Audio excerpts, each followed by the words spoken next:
Got it? Oh, come on.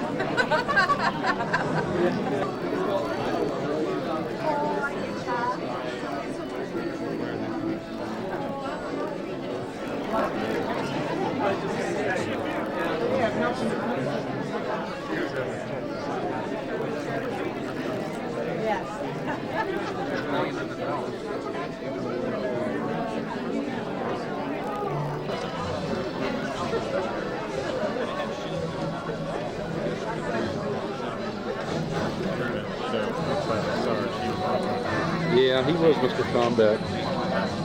Shame.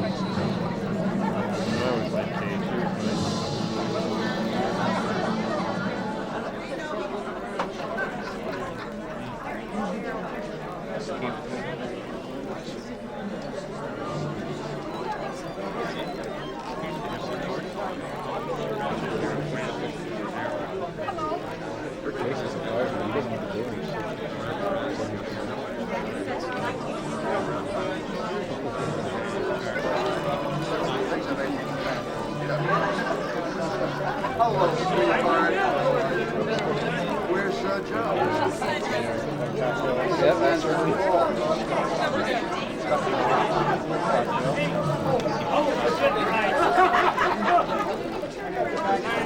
Roses around the corner.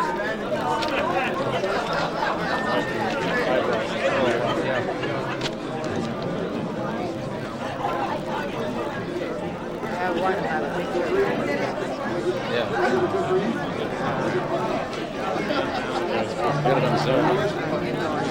Yeah, that's good enough right there. Still going on?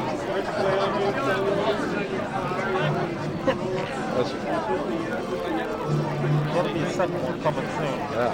Maybe not.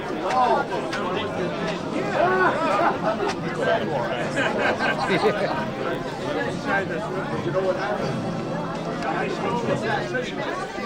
My shoulder got that car.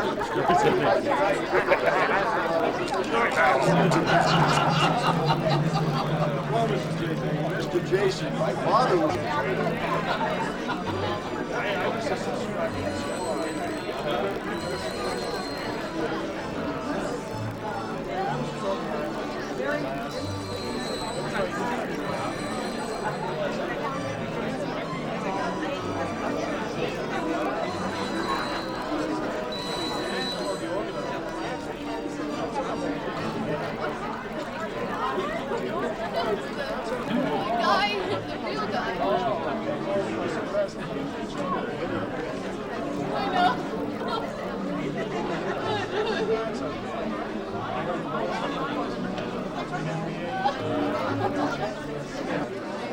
I want you to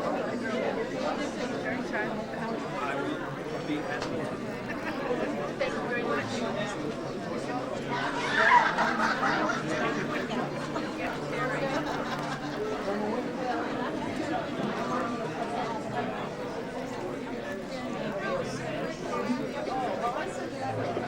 Talking to the blonde. Talking to the blonde. Next week.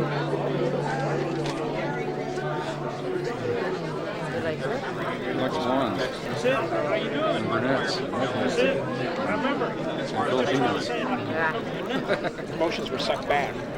We're running so short of firefighter paramedics. 5 of the 7 of them.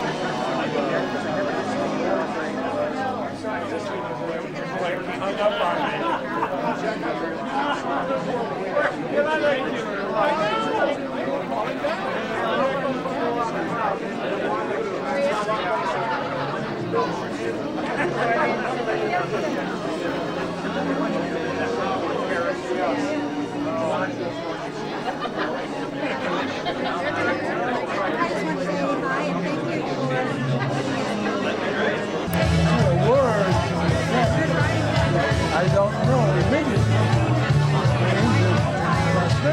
So what do you do? So I have another addiction. I have a car.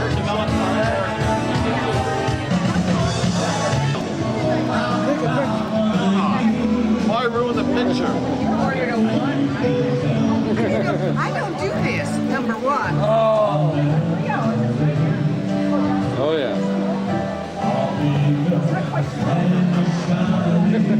That's Joy and Pierre and I'm sorry, Tom.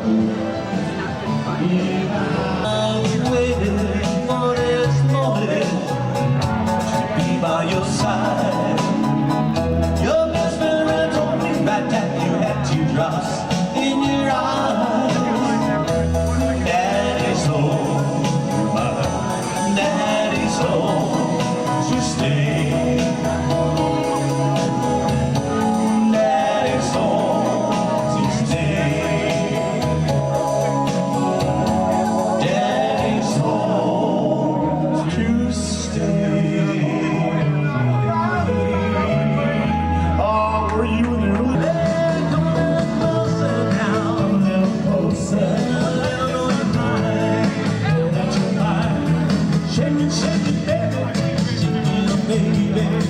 Twist and shout, twist and shout. Oh, come on, baby, now. Come on, baby. Come on, work it on out. Work it on out. Here we go.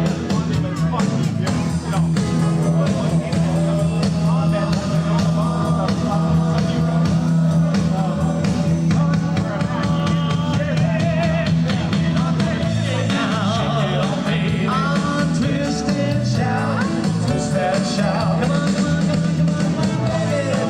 on, come on.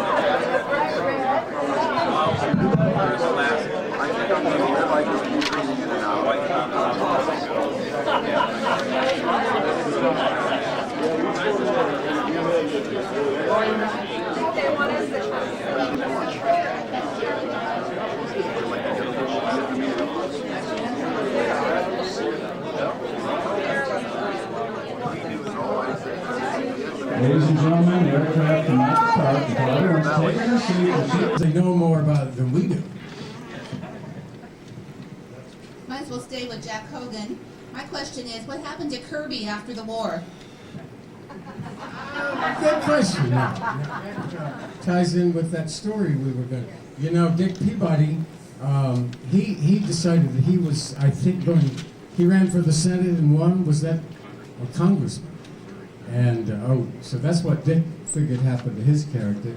And I figured my guy went to work for Lockheed.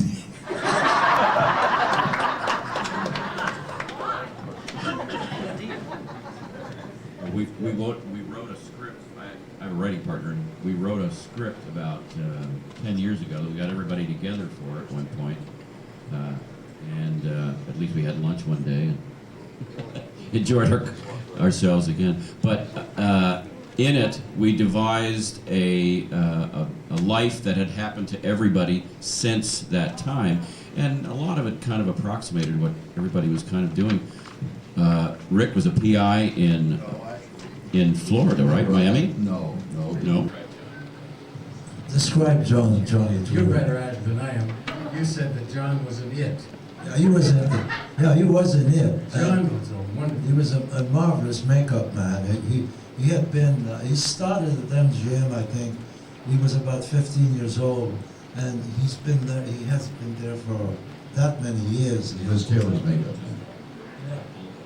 Yeah. And he had a bulldog that looks exactly like him. And then one day, I remember the lieutenant came to work one morning with a parrot on his shoulder. Remember the parrot? Yeah. So we started to talk about parrots. So the parrot said, how do I get this damn thing off?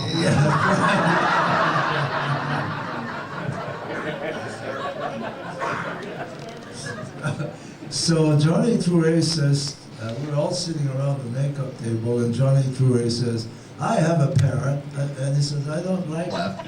and Jack Jackson gave him the pants. And Johnny True, his favorite line when he was doing the makeup was, "Waiting for customers."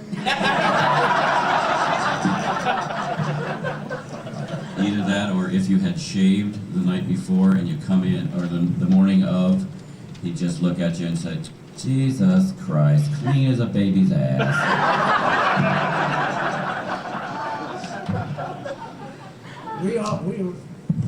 We really loved him. He was really marvelous. He was a great craftsman.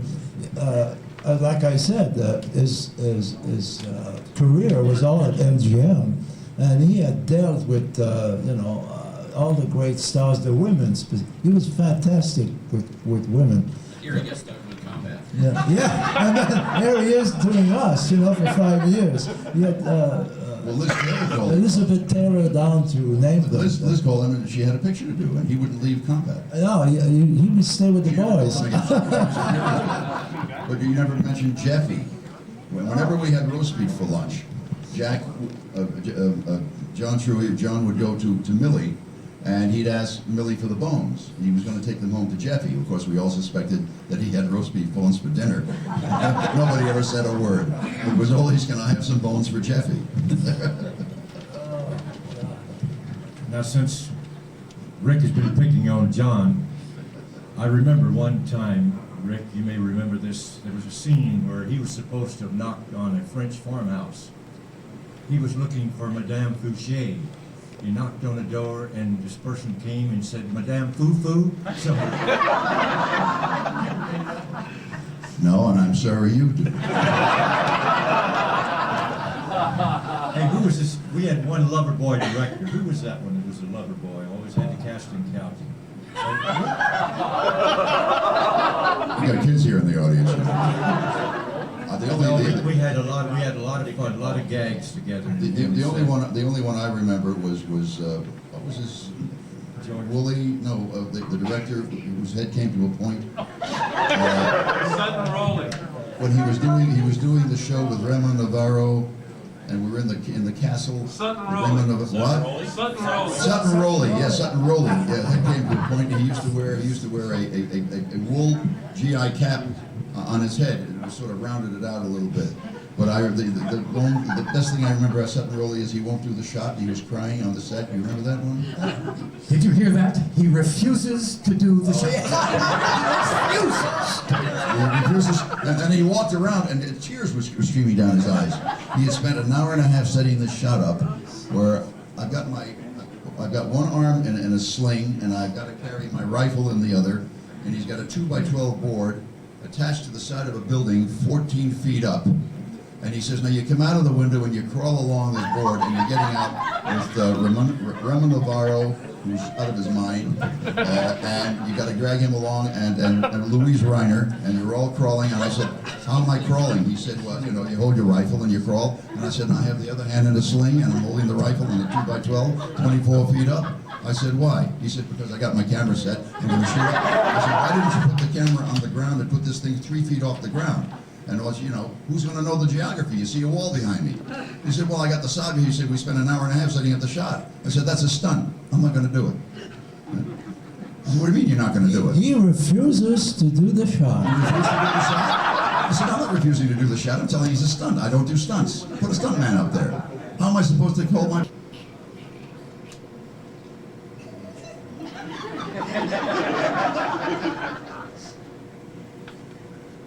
Why don't you want to say the line? You don't want to say the line.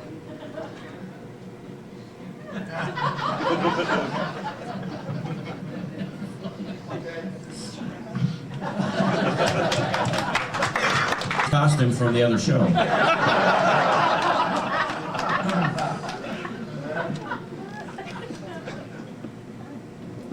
Well, I killed it. Well, while it's a little dead air, shall I tell everybody how Jerry Wald became a producer? No. Oh, how about, I was going to tell a story about you. Oh. Pierre had been an assistant music editor at MGM, right? Correction. Well, film editor. Oh, I thought music editor. Music is a little different than action. Well, I had been told it was music. I'm glad you've corrected me after all these years. All right. He was an assistant editor at MGM before doing combat. As a result, he was considered by the cops at the gate to be crew, or the equivalent of, and only actors were allowed to drive on the lot. And when he got the job as Cage in the show, and we were picked up and went into production, which is June 2nd, 1962, he blithely drove up to the gate, and they said, "Park your car in the lot." He said, "No, I'm in the cast." He said, "No, you're an assistant editor. Park on the lot." And he parked in the lot and walked into the front office and said, "I need a pass," and et cetera, et cetera, et cetera. And every time they issued a pass, the cops at the gate would tear the pass up. And it took him 6 months before anybody would really believe that he was a member of the cast. May I add a little bit to that? What you said is I'd like true. you to embellish on it, isn't that? Well, it's more than 6 months. The first year, I was very pleasantly, as you know, like you said, I was a fixture there. The cops from the janitor up, they all knew me. I was so. Like you said, the technician didn't drive on the lot. That was a privilege. So the first year, during the year, I would patiently go to the producer and say, you know, I'd like to drive on the lot, and to go to my dressing room, and like everybody else in the cast. Like everybody else, I'm part of the crew. There must have been a mistake. Nothing was done. The next year, half through the second year, it was raining. It was 5 o'clock in the morning. I had a very early call. And I said to Joy, "This is it. This is the day." I drove at 6 o'clock at the gate, and the cop that was in the booth was new, did not know me at all. Brand new cop. And he said, "Good morning." I said, "Good morning." He said, "My name is Jalbert. My dressing room is rehearsal B above Elvis Presley up there. I'd like to, I'm going to my dressing room." He said, "Just a moment. You didn't know me from Adams, right?" He goes, he said, "Well, you're not on the list." I said, "I don't care, sweetheart. You can call the Pope, the United States. I don't care who he is. I am going to drive to my dressing room." And I drove to my dressing room. 7 o'clock, I put my uniform on, I have a cup of coffee, I read the script. About maybe 20 minutes, there's a knock on the door, and it's the chief of police. He's about 6'6". He's got scrambled eggs and gold and stuff. He said, "Hey, he knew me." He said, "Pierre, you drove on the lot." I said, "Yes." He said, "You know you're not supposed to drive on the lot." I said, "Oh, is that so?" I said, he said, "You got to get your car off the lot." I said, "Sure, thank you." Close the door, take my uniform off, and I get in my car, and I go home. Number 2, do you have any stories about doing the episodes and getting the heck scared out of you by that gentleman's pyrotechnics that he was shooting off around? Well, I was 21 years old at the time that this was going on, and Dick helped me to mature, not only as a person, but as an actor in a television series. He was my mentor. He was a friend. Unfortunately, in the last few years, didn't get to see him often enough. I think the last time that we visited was Labor Day about a year ago. And he was holding up his end of the bargain. He was smiling and cheerful and witty as hell. Still had that great, incredible, dry humor. And we kind of got together a little bit closer on the first cruise in '96, and we kind of talked about a few things, and one of the things that I mentioned to him was that I always not only admired him, but looked to him as a father figure. And he said to me, well, you know something that's really interesting, because he said, I've always thought of you as the son that I never had. And I love the guy and miss him.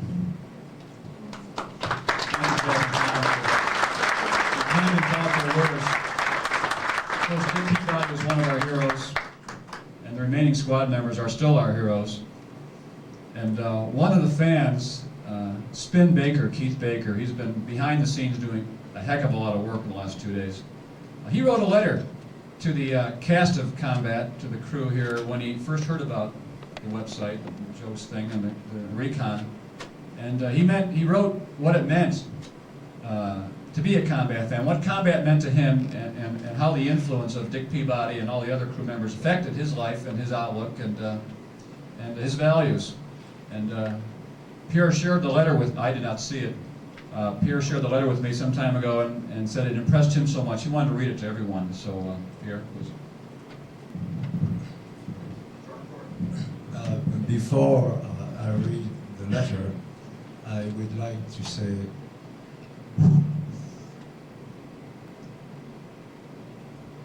whatever has been said of Dick Peabody. No, I can't. For 30 years we've enjoyed each other. What has been said is I cooperate, and whatever I would have cannot top what has been said by the other friends. We miss him. We loved his humor, and he and I had a long, marvelous conversation on multiple subjects, because he was quite intelligent and great humor, and he was unique as a person. And now I will read you a letter which I feel you will all somewhat agree to that letter. I will not be able to read as beautifully as my dear friend Rick, as well as his voice.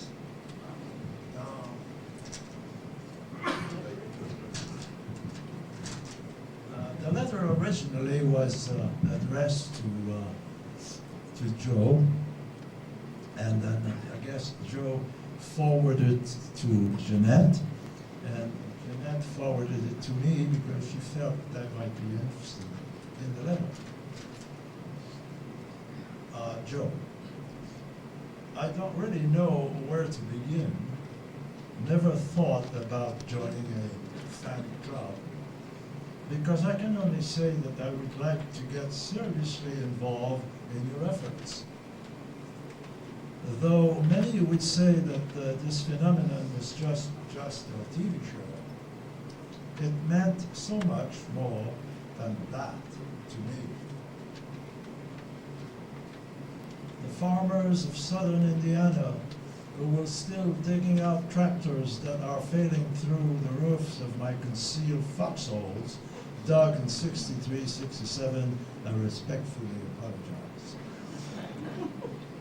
Identifying with the program was a way to connect with my father and 6 uncles who had served in World War II. I collected cartridges. Today, if a kid did that, we would worry that they were a gun nut and destined to psychiatric counseling. I wore a Boy Scout uniform with all the pride I could muster, because to be in any uniform was noble. The day I found my dad's Ike jacket in a trunk was one of the most reverent experiences of my life. I wrote to GIs I knew who were stationed in Vietnam. These were guys... Kirby?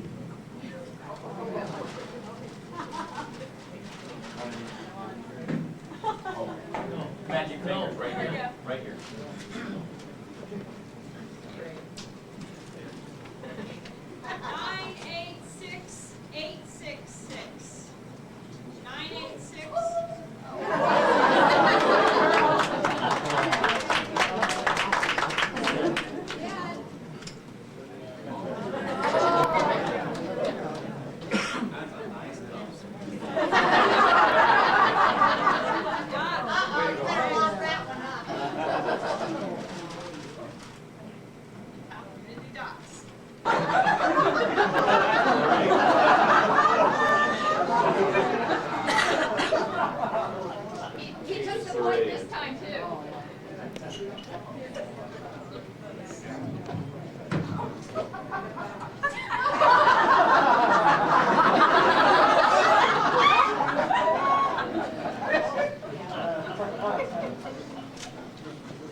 Okay, take 5. Nelson, hand me the radio.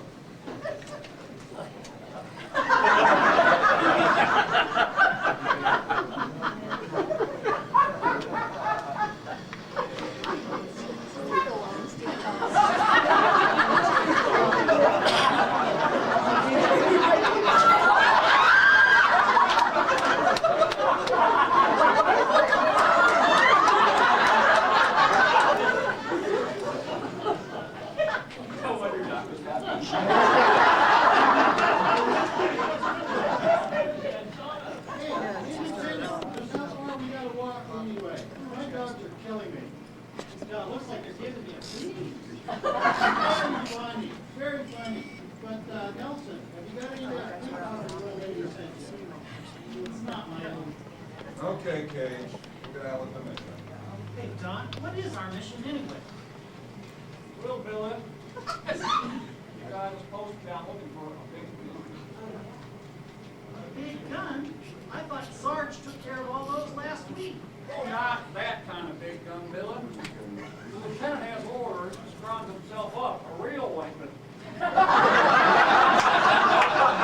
All killed you. Well, gee whiz, Doc, what am I gonna do? Hang on a minute, I'll help you.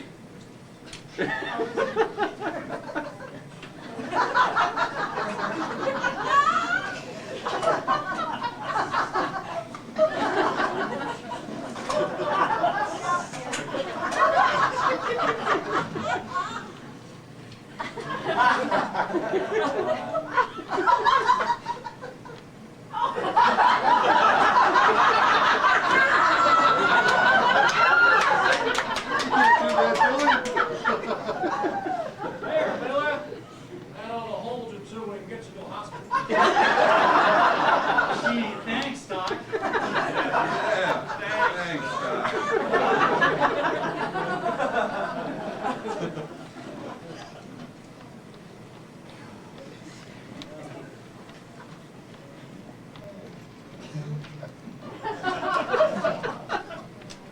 Too bad the same will not be said of you in a few moments, Lieutenant. You speak English? Of course. I learned it at the gymnasium. You probably just played basketball. What do you mean by your 2 more minutes? My name is Kindleschmidt. Sergeant Dick Kindleschmidt. What I mean, Lieutenant, is that in a few minutes, 20 Panzer divisions will be down on top of you. And I do not think your firepower will suit you very well. Yes. Well, Lieutenant, I think we got our crowd for the night. Let's say we head back. We're not out here for a crowd, Cage. We're here for a gun. Oh, well, what about this gun? That is not a gun. It is a Sure, aren't they?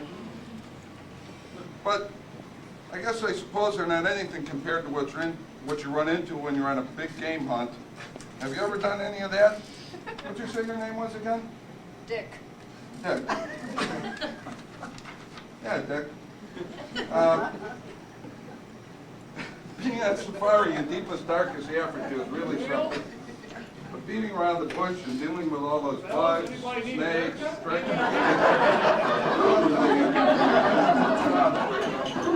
Hey, where you going, you guys? Kirby, you know you're looking kind of shaggy.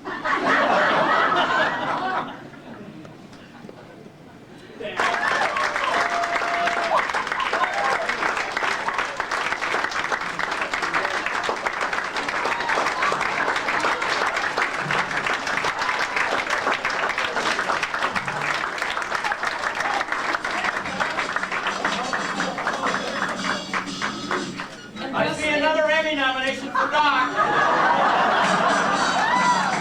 And thus ends the 6th season of combat.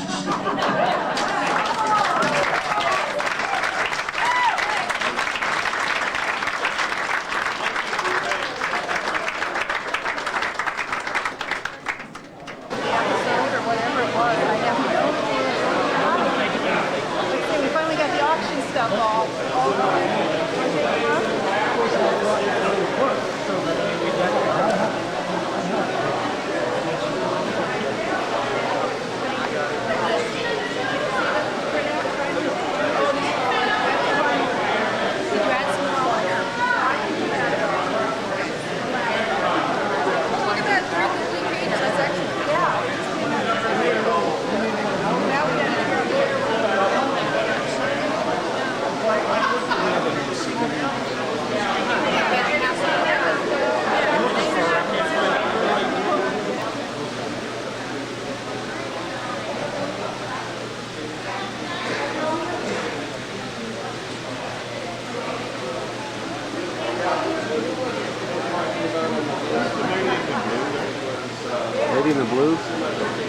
there? I don't know.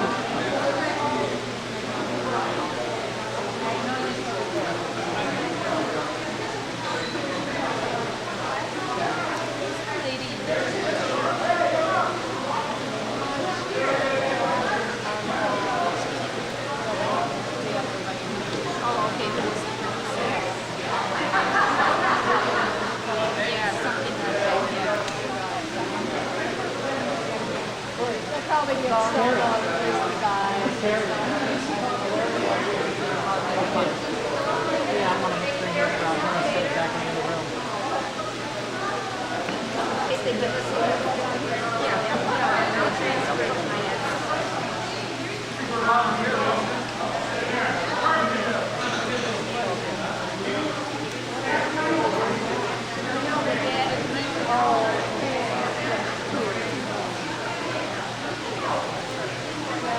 These are yours. Only a bit later. Yeah, you could be interested. And I know it depends, like it was $35 for half an hour and Sharon would give 737. I think it was $50 for 777. But it goes to your rated combinations.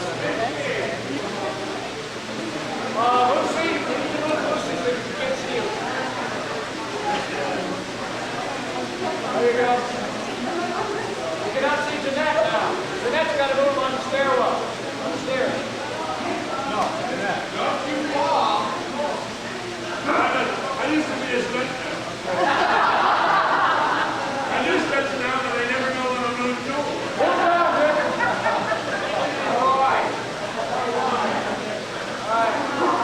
1, 2, 3, smile. Hold that smile. Hold that. God, Jesus, again, smile like that.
Still using that thing? Oh yeah.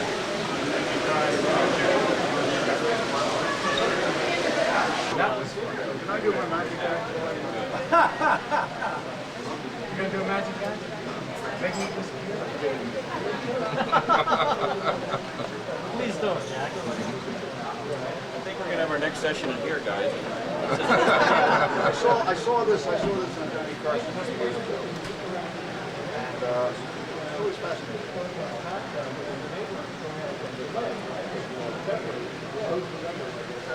I do my own music too.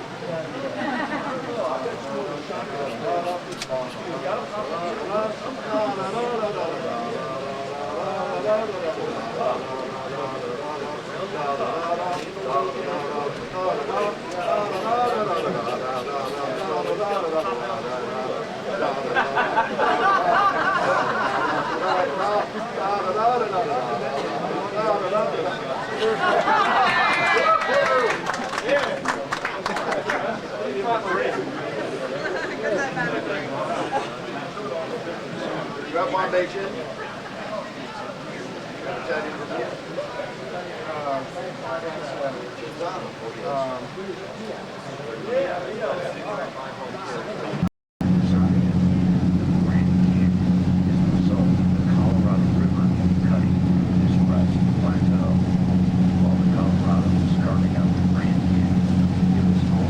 It's Lake Mead Sunday afternoon on Recon 2000. The boys from combat.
And you're gonna have so much footage of that stuff. I know. What are you gonna do with it all? It's gonna take them a whole weekend just to watch it all.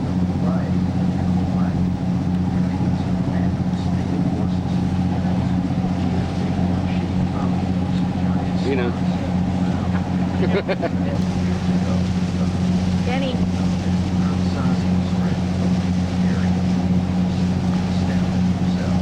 Ben.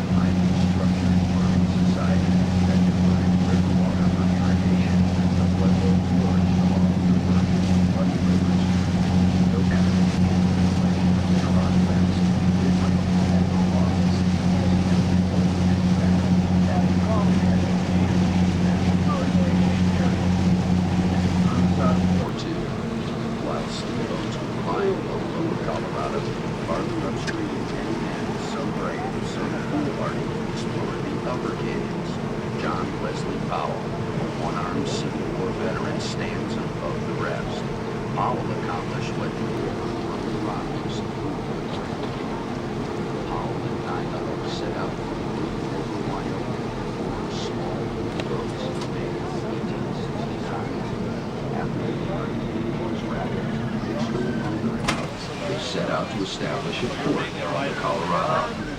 Yeah. Call, and a small group set out from southern Utah not only chose a site that was more geologically stable, but also increased the size of the lake. We'll tell you more about Hoover Dam. That's all right. That's good. Hold on. quite neat, but. Not bad. Doesn't look like that. Yeah. All right. Everybody was the same age. I guess there were. But some of the guys, you know, Vic and I were working all the time, but a lot of the guys didn't work some of the shows. I mean, they got a chance. Air temperatures that soar to 120 degrees and rarely slip below 80. All night, the difficult crew, 26 more, were struck by heavy equipment. One died very fast. Coffee, they have coffee there. Gives the most erudite monographs. Of these 96 men, none are buried today. Safety practices such as the protective hard hat and the use of salt tablets to replenish the sodium to accomplish the most difficult engineering feat were attempted. On February 1st, 1935, the tries to burn the river. San Francisco. As you look at the main portion of the dam, the state line marking the Arizona-Nevada border is the black square at the center of its span. The small towers are elevators used to carry workers, supplies, and visitors to the inner workings of the dam creation area and its many offerings.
Let's see.